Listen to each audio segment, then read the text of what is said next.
ஆண்டவருடைய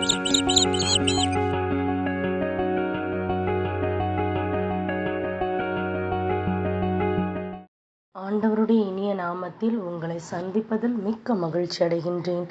நாம் இன்று தியானிக்க எடுத்திருக்கும் தலைப்பு, உங்களுக்கென இறைவன் வைத்திருக்கும் உன்னதமான திட்டங்கள்.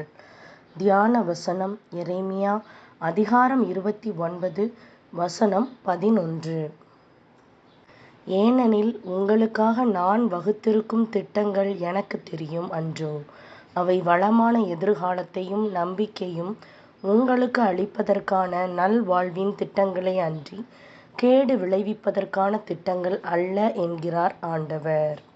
இந்த வசனத்தின் மூலமாக கடவுள் நமக்கு உணர்த்துவதை சிந்திப்போமா?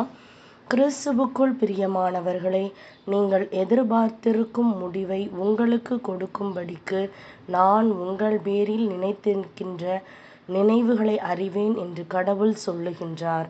அவைகள் தீமைக்கல்ல, சமாதானத்துக்கேதுவான நினைவுகளே என்பதே இன்றைக்கான வாக்குத்தத்த வசனமாகும்.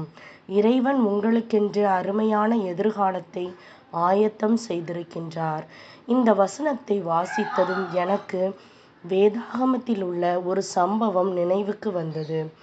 இறைவன் யோசேப்புக்கு அவருடைய எதிர்காலத்தை குறித்த அநேக சொப்பனங்களை கொடுத்தார். சகோதரர்கள் நடுவில் அவர் எவ்வாறு உயர்த்தப்படுவார், உலகத்தில் அவர் பெரிய மனிதராக இருப்பார் என்பதை அந்த சொப்பனங்கள் வெளிப்படுத்தின. ஆனால் அவர் சிறைக்குள் தள்ளப்பட்டார். இறைவன் எனக்கு பெரிய சொப்பனங்களை கொடுத்தார், ஆனால் நான் ஏன் சிறையில் இருக்கின்றேன்? நான் கண்ட சொப்பனம் உண்மையா, இல்லை என்னுடைய மன பிரமையா? இறைவன் எனக்கு உதவி செய்வாரா என்று அவர் யோசித்திருப்பார். அவநம்பிக்கையும் குழப்பமும் அடைந்திருப்பார். நீங்களும் இறைவனிடம், இது உண்மையா, என் வாழ்க்கையில் இப்படி நடக்குமா என்று கேள்வி கேட்டுக்கொண்டிருக்கலாம். இப்போது வாழ்வில் நீங்கள் மிகவும் தாழ்மையான நிலையில் இருக்கலாம்.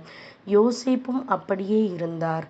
ஆனால் இறைவன் அந்த சிறைச்சாலையிலே இன்னொரு வழியை உண்டாக்கினார்.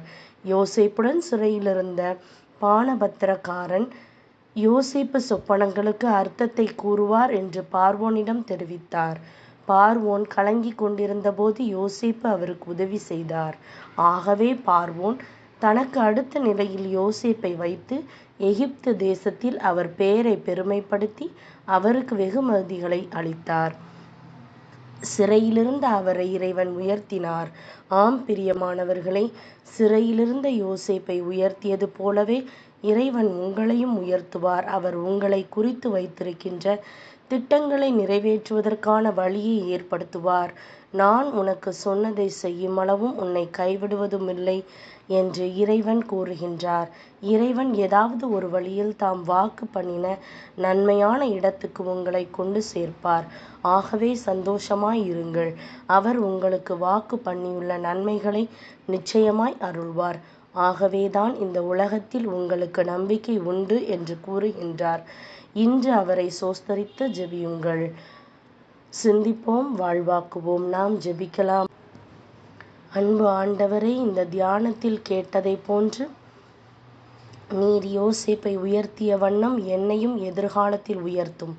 நான் என்ன செய்வதென்று தெரியாமல் திகைத்து குழம்பி பயந்து போயிருக்கின்றேன். ஆண்டவரே, என்னுடைய தாழ்வில் நீரே எனக்கு உதவுகின்றவர்.